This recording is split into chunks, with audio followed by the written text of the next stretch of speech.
Olá, pessoal! Hoje estamos aqui no 22º Congresso Nacional do Mercado Imobiliário, o CONAMO. O evento acontece a cada 2 anos, num estado diferente do Brasil, a fim de levar mais conhecimento e partilhar a experiência de cada estado. Estamos aqui agora com o coordenador jurídico do Secol em Pernambuco, Márcio Miranda, e com o diretor da ABAD, Marcelo Borges. Estamos aqui para conversar um pouquinho mais sobre os principais desafios do mundo jurídico dentro do contexto condominial. Hoje em dia, a gente tem tido muitas novidades da tecnologia que terminam resvalando no dia a dia dos síndicos, dos moradores, dos próprios trabalhadores também, nos colaboradores dos condomínios. Vamos pincelar aqui alguns detalhes de pontos críticos, como carros elétricos, o uso de aplicativos de aluguel por curta temporada e também outros probleminhas que podem ser resolvidos se a gente respeitar as leis, não é isso mesmo? Por favor, Márcio, fala um pouquinho aí sobre a questão na sua visão, o que hoje é o principal problema jurídico dentro de um condomínio. Bom dia, Gabriela. Bom dia, Marcelo. É um prazer estar aqui nesse evento nacional do mercado imobiliário. Você trouxe uma pergunta complicada, porque qual o problema, né, Marcelo? O condomínio realmente é um microsistema onde você tem uma situação sui generis do uso da utilização da propriedade. Nós temos a propriedade pessoal, exclusiva, e nós temos a propriedade comum de todos, né? Falando em condomínio. Então, quando a gente fala em viver nesse microsistema, considerando nós como pessoas sociais, né, temos sim grandes desafios porque as pessoas elas são conflituosas por natureza. Então, o síndico é aquela pessoa que está ali tentando ponderar, trazer o bom senso e fazer com que as pessoas consigam viver ali dentro de forma adequada e respeitando as regras de boa convivência e aquelas regras materializadas na Convenção do Condomínio e no regimento interno. Bom, para ficar dentro do que você esquadriou no início, nós temos hoje uma situação bem latente, que é a questão dos veículos elétricos, né, de modo especial aquilo que se relaciona ao abastecimento desses veículos dentro dos condomínios. Atualmente nós não temos ainda uma legislação que trate especificamente dessa matéria. Existe um projeto de lei tramitando na Câmara dos Deputados. Nos estados e nos municípios existem algumas tentativas de regulamentar, que na cidade do Recife, na Câmara dos Vereadores, existe um projeto de lei, na Assembleia Legislativa também há um projeto de lei, mas ainda não há uma regulamentação nacional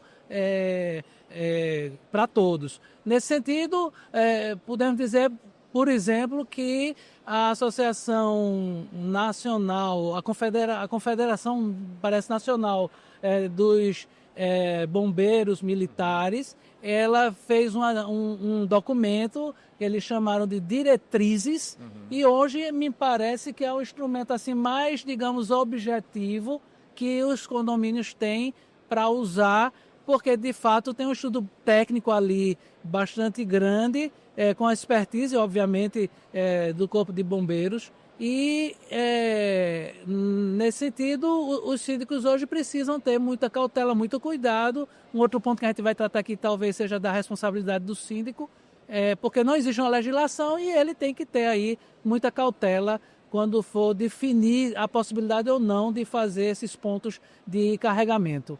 Em estados mais populosos, como São Paulo, Marcelo, como é que está sendo? Inclusive, acho que foi o primeiro estado que entrou com uma normativa sobre a questão do abastecimento de carros elétricos, não foi isso?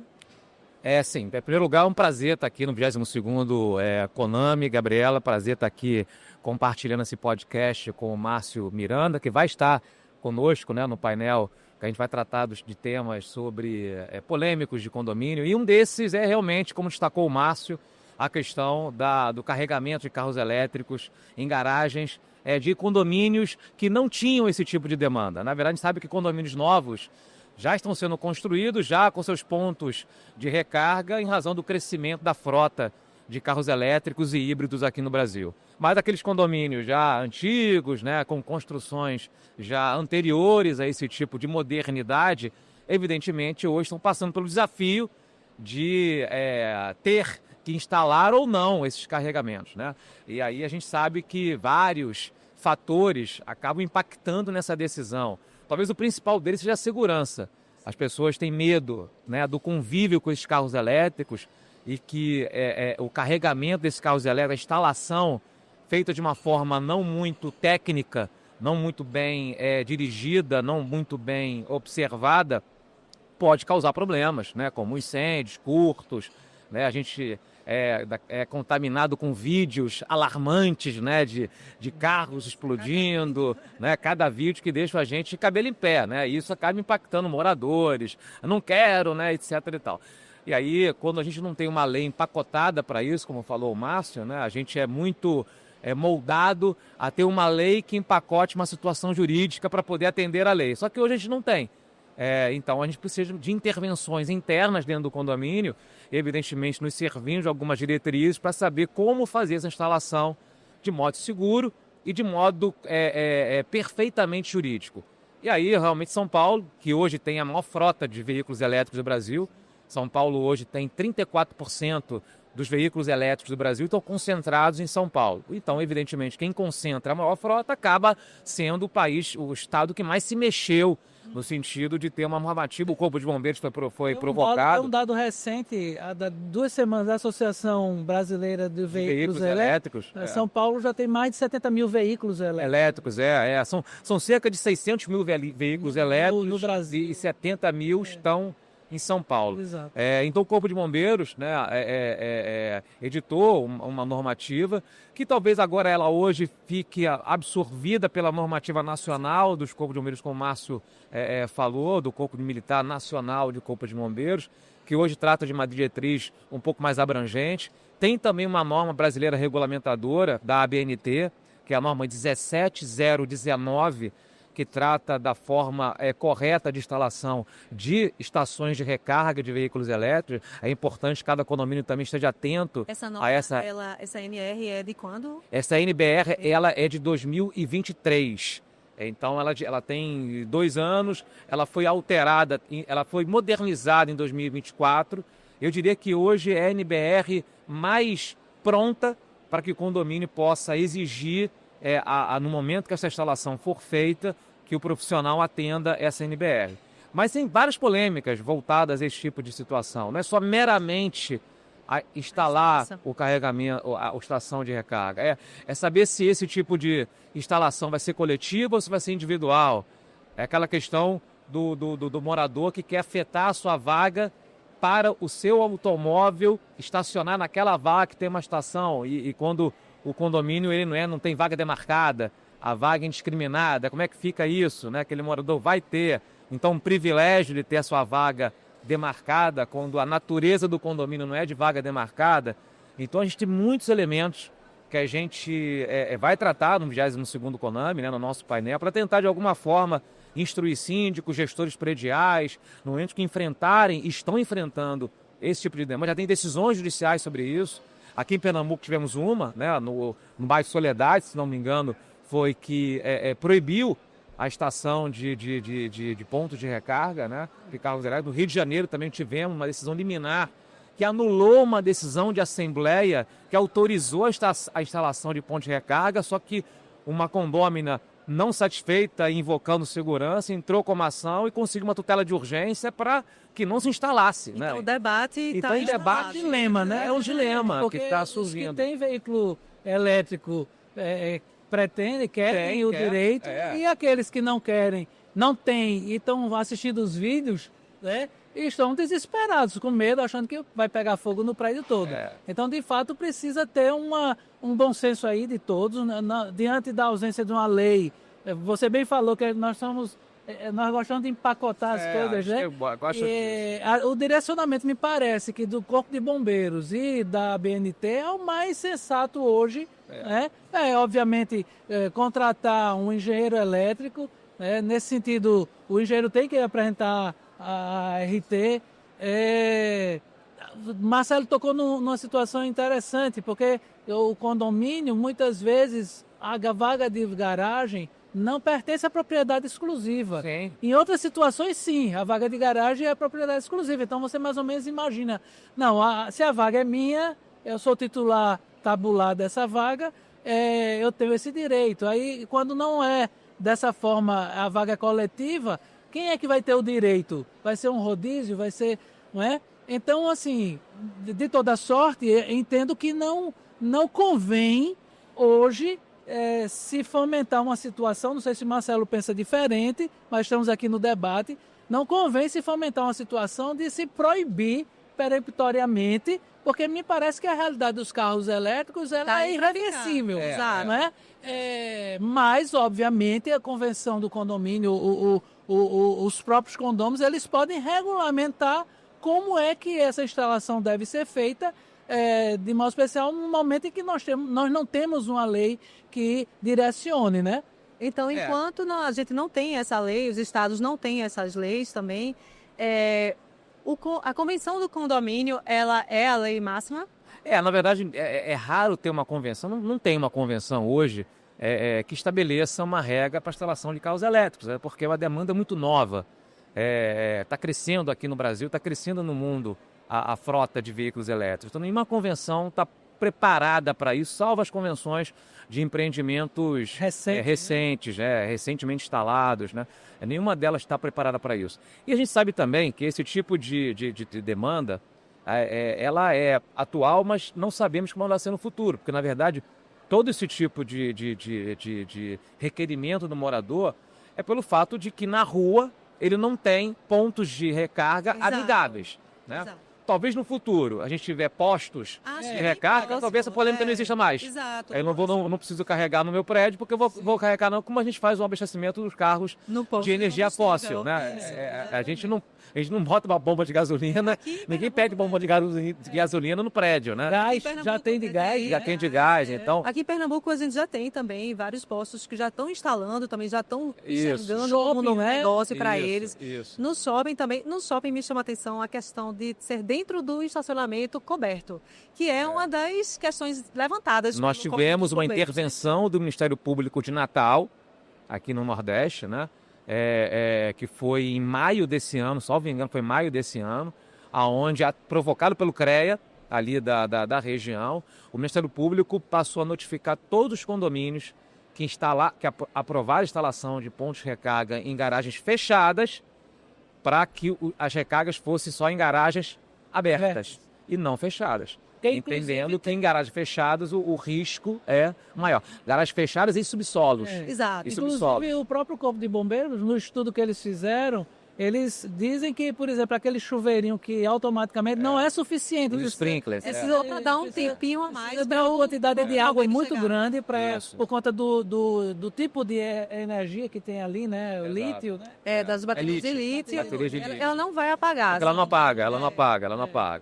Então, essa demanda que o Márcio falou, é o conflito que a gente vai tratar aqui. É o conflito do direito individual, do condômino que adquiriu um veículo elétrico, com todo o apelo de sustentabilidade que esse veículo possui, o direito dele, né? E o direito do coletivo de ter essa instalação de modo seguro. Aí, quando esses dois direitos se conflitam, aí vem o condomínio para tentar resolver. E aí eu aproveito esse teu gancho, porque o outro ponto que a gente poderia discutir, que a gente vai discutir aqui, esbarra justamente nisso, nesse limite entre o direito do proprietário e o direito da coletividade, que é a questão das plataformas de locação por temporada. Não é que quando ela está acontecendo dentro de condomínios residenciais que tem esse uso realmente residencial, também está gerando essa insegurança nos moradores, né? E a gente também tem há pouco tempo agora algumas normas, alguma resolução sobre isso. O próprio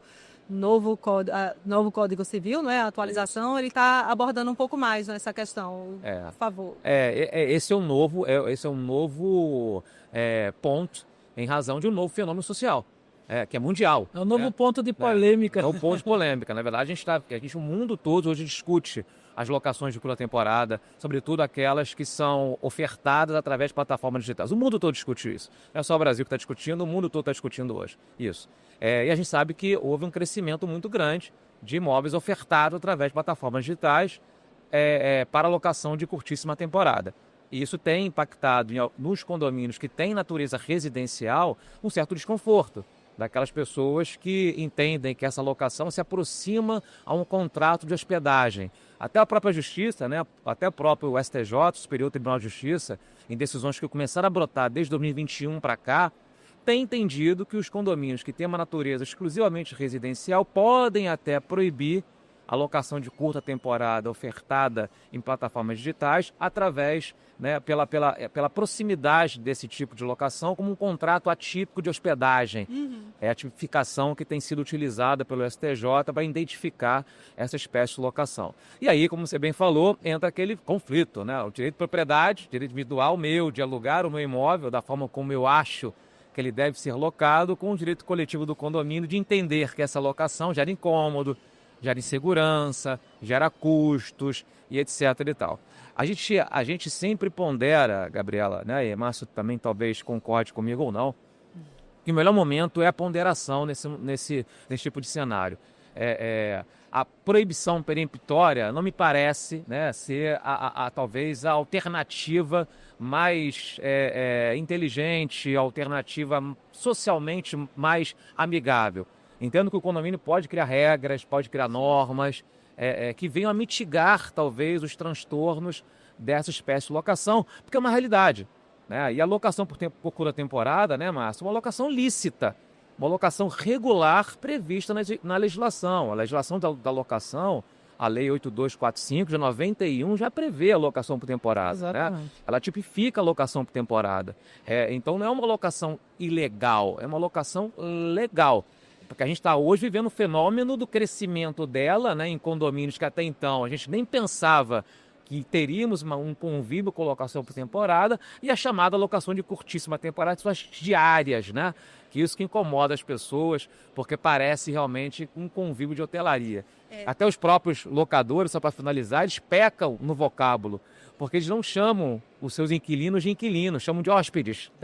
Os próprios proprietários chamam de hóspedes. Isso às vezes é muito ruim, né? Porque causa esse preconceito. Certo. Aproveitando até, Márcio, então um condomínio poderia acionar juridicamente um proprietário do imóvel se a coletividade se achasse prejudicada, com base em que argumento? Bom, o problema, igual à questão dos veículos elétricos, é que a legislação não teve tempo de prever essas situações, porque são situações realmente muito novas. Então, quando não existe uma regra, uma norma específica, essas questões vão desembocar no judiciário. E os parâmetros que a gente tem o que é que o judiciário está pensando sobre o tema. E aí nós já vamos direto para as instâncias superiores. E o STJ, como o Marcelo bem disse, já vem enfrentando essa situação. E aí eu queria chamar a atenção para um detalhe, que está sendo feita uma certa confusão, porque o problema não é o fato da locação estar sendo feita por aplicativo, Airbnb, Booking, não é esse o problema. O problema é que o Judiciário, o STJ de modo especial, tem visto uma atipicidade na contratação desse sistema. E quando a gente fala atipicidade, eu esclareço o seguinte: quando a gente fala contrato típico de locação, é aquele contrato previsto na Lei 8.245/91, no artigo 48, especificamente, que trata da locação por temporada. Então, nós temos um contrato típico previsto na lei. Certo. E aí nós temos também o contrato típico de hospedagem. Tem uma lei, 11.000 e alguma coisa, de 2008, me parece, 2008. Que trata do contrato de hospedagem. Ou seja, tem lá as regras para ser hospedagem É isso aqui, então, um contrato típico de hospedagem. Por que o Superior Tribunal de Justiça está chamando de contrato atípico de hospedagem? É porque nem é um contrato típico de locação, nem é um contrato típico de hospedagem. Então, essa situação que você trouxe foi exatamente analisada num recurso especial do STJ, em uma condômina que tinha um apartamento, depois ela passou a ter 2 apartamentos e ela dividiu internamente a unidade dela, fez um hostel, né? E começou a alugar pelo Airbnb. Só que tem um detalhe que o STJ verificou. Ela reconhece nas razões do processo que ofereceu serviço de lavanderia e de café da manhã.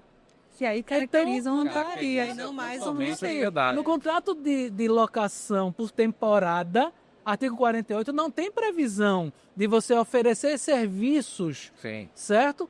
Mas também não é aquele serviço previsto pela lei de hospedagem.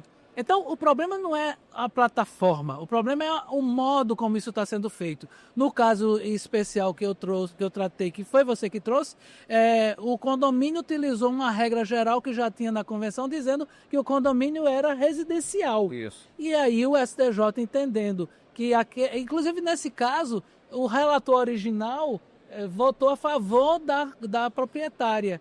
E a turma, depois com um voto divergente, alterou e disse... Por maioria, não unanimidade. O condomínio tem razão e, de fato, entendeu que não podia existir, mas não foi porque foi por plataforma, foi porque o próprio Código Civil teria sido violado, que no artigo 1336, que diz que eu tenho que usar de forma salubre, e não cause máxima autoestima e a segurança... Então, os nossos S's, né? Ou seja, e a segurança foi um foco do STJ, não o fato de ter sido usado o aplicativo. Muito bem, minha gente. Muitíssimo obrigada pelas informações trazidas aqui com vocês. Eu desejo uma excelente palestra, mais tarde um painel. E acho que a gente conseguiu dar um gostinho do que é esse tema e agradeço bastante a participação de vocês. Tá bom, Gabriela. Eu que agradeço. Grande prazer. Você e ao Secov. Exatamente. Sim. Um abraço a todos. Tchau.